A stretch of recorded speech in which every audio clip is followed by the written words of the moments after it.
My name is Clement Akpang. I'm a junior core fellow at the Institute for Advanced Studies, Central European University, Budapest. My research explores the cultural ramifications of the found object in European and African art. The aim is to develop a cultural-specific theory for deconstructing waste appropriation in art production. So the found object is a natural or man-made object which an artist finds or buys and decides to restage into a work of art. The institutionalization of this genre in Western art history is traceable to Euro-American modernism. Regarding the works of Pablo Picasso, Marcel Duchamp, Man Ray, and others. Thus, Western art history theorizes the found object as a product of avant-garde art.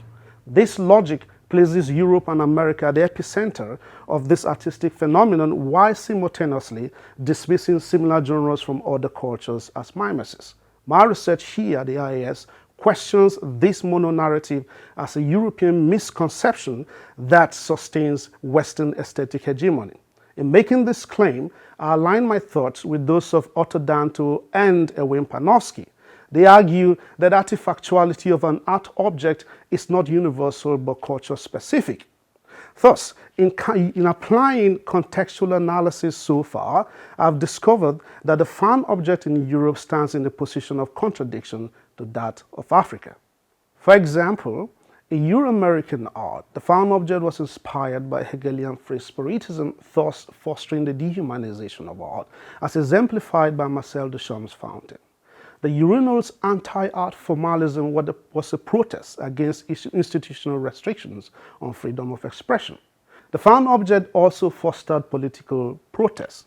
Raoul Hassmann's Mechanical Head was a protest against state-sponsored violence during World War I by jettisoning the humanity as lacking a soul. In contemporary Euro-American art, the found object fosters self-referentialism and ecological activism. Tracy Emin's My Bird is an example of how the found object is used to critique society through the self. Gabriel Orozco's Sand Stars is also an example of how the found object is used for ecological activism and neoliberal politics of climate change. Problematically, Euro-American scholars apply the same Euro-American frameworks in analyzing the found object in Africa, thus leading to varying misconceptions. I attempt to address this problem here by developing three conceptual frameworks for deconstructing the found object in post-colonial Africa. The first is Afro-polygadism. It holds that the appropriation of found object in Africa is used to foster a new kind of decolonial activism by critiquing the ongoing legacies of colonialism. Ella Nassi's Crumbling World, which references the destruction of Africa and the continent's futile struggles long after independence, is one example. The second theory is Afro-commentation.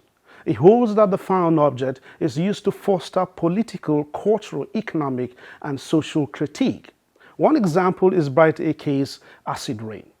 It criticizes extractive capitalism as ongoing imperialism in Africa.